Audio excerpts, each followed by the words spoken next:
A lot of children with autism or signs of autism get stuck when it comes to learning receptive language abilities, such as touching body parts or touch banana out of several pictures on the field. Learning receptive language, I got a lot of really great advice over the past 2 decades from Dr. Mark Sundberg. So today we're talking about some key lessons from Dr. Sundberg in teaching receptive language skills. Hi, I'm Dr. Mary Barbera, autism mom, board certified behavior analyst, and best-selling author. Each week, I provide you with some of my ideas about turning autism or signs of autism around. So if you haven't subscribed to my YouTube channel, you can do that now. A while back, I did a Turn Autism Around podcast interview with Dr. Mark Sundberg, and he does a really nice job in this interview, specifically breaking down how to teach receptive language, what to do if you're stuck, and also talks about the idea of using multiple control. So this video blog, we are just sharing a small portion of that great interview with Dr. Mark Sundberg. Now the difference between a really using kind of my approach from all of this information that I've gathered over the past 2 decades as a registered nurse, as an autism mom, as a mom of a typical son, as a behavior analyst, as an author, is I think what's missing in a lot of ABA programs that aren't utilizing B.F. Skinner's approach enough is lack of attention to multiple control and lack of attention to transfer trials and errorless teaching and kind of blaming the student for lack of progress. Like I see that as being really critical. And I want to bring up this I just actually did a podcast. It'll be podcast number 51. And it's on the 5 areas where parents and professionals get stuck. And so we've talked about a couple of them already. So the number 1 area is taking kids from non-vocal to vocal, getting them talking or getting them saying sounds or getting a co-control. Like that's an area where kids get stuck. The number 2 area is receptive ID. So that's like understanding, touch your body parts or touch the banana in a field of 3. I've seen young kids stuck with receptive. I've seen 16-year-olds with no receptive language. It's like, how do you get to be 16 years old and no receptive language?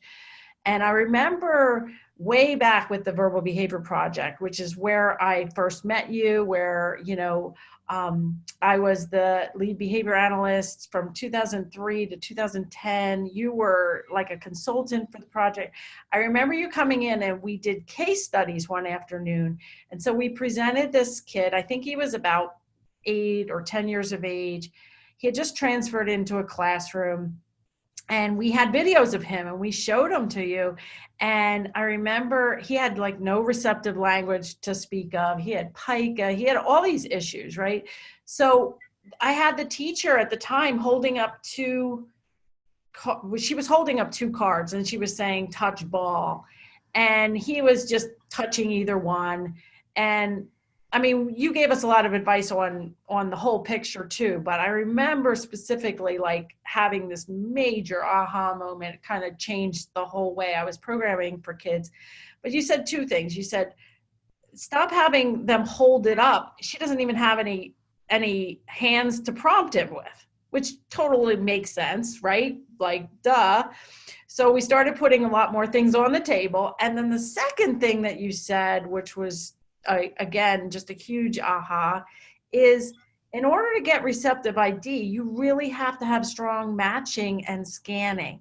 And the way you build scanning is through matching, not through receptive ID.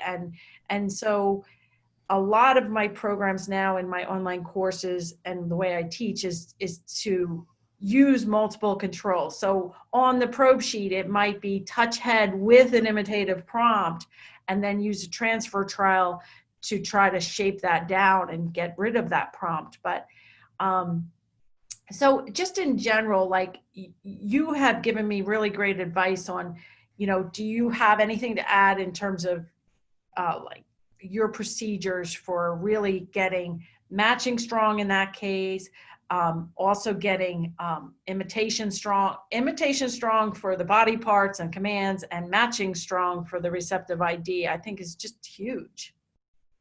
Well, maybe let's talk for a minute about multiple control and tie that in and see how that connects to all of this. Uh, Multiple control basically involves where two or more antecedents might control a response. So we're all familiar with using an echoic prompt. That is, I hold up a pen and say pen, and now there we would say I've got a vocal SD and a visual SD. I might also have a motivating operation at strength. That is, the child wants the pen to write something, if I had something a little bit more fun. So it may be that those three sources of control get the child to respond, that they can respond under the circumstances of seeing the item, wanting the item, and hearing the word. That may be easy, but yet it allows you to evoke that word.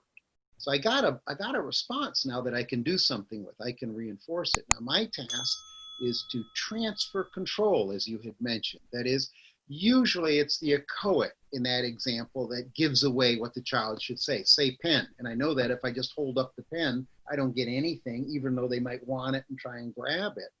It's the echoic that is the source, primary source of control, but yet these are secondary sources. My task is to make this the primary SD. So that means I've got to transfer control from echoic to the tact into the object. So that whole concept of transfer stimulus control is really the core of what we do hands-on with kids. We're giving them lots of prompts so they're successful, but the key is to fade out the prompt.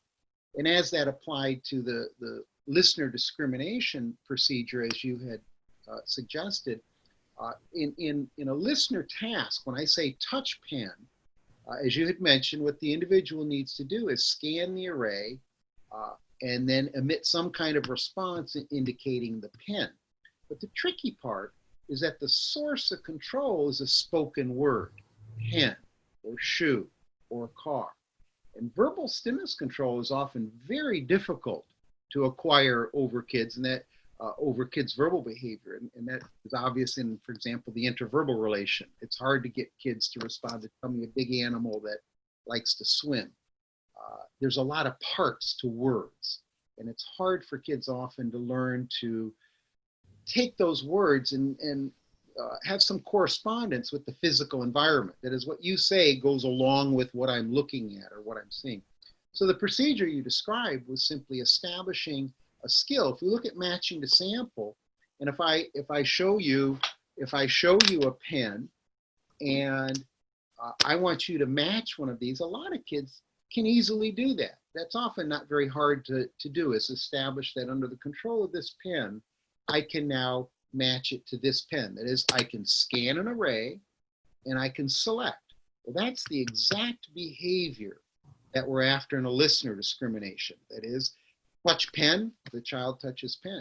The only difference is I got a second stimulus present. There's our multiple control. So now I say pen when I'm showing the pen. And in a sense, all the child's still doing is matching the sample. They're just identifying in a matching framework. My task is to get rid of this pen and transfer stimulus control to touch pen. And there are a variety of procedural ways to do that. We begin to call that the blank card procedure, because we'd have, for example, if this had a picture of a pen on it, I would use that as a prompt, where I'd say find pen, and the child would match the sample. Then we'd gradually put our hand over it or do it quickly. Find pen, and pretty soon transfer control from the picture to the word. And that's all the procedure was if you're able to do it with a visual stimulus, now I got to teach you to do it with a verbal stimulus. And turns out that it wasn't so hard to do. So that was always fun then, to see kids now get it correctly, even though they're looking at this blank card. And what we ended up figuring out was the blank card was almost a prompt to scan the array. When they saw the blank card, they looked for stuff. and then eventually we faded out the blank part. So it's those little procedures, but it's that kind of detail, I think, that gets us through barriers that kids struggle with often for years. Yeah. And I think it's, it's one of, I think a lot of well-meaning professionals who are running ABA programs, whether you want to call it VB or not, or whatever you were going to call it, if you're missing the analysis of multiple control and transfer procedures, I think that's a lot of the crux of the issues. I know Rick Cabina and I published in 2005 a study, which we can link in the show notes here. I can't remember the name, using transfer procedures to teach tax to a child with autism. It was Lucas was in the study, and he helped me. Rick Cabina was my mentor, and I did a podcast episode with Rick. I think we talked about that study more in depth, but up until that point, like your teaching language book really recommended a lot of echoic to TACT trials. But for Lucas, because I think of his strong Lovas ABA background, where receptive was just like gold, right? Was just taught. His receptive on his ABLES at the time, because there was no VB map at that point, his receptive column was a lot higher than his TACs.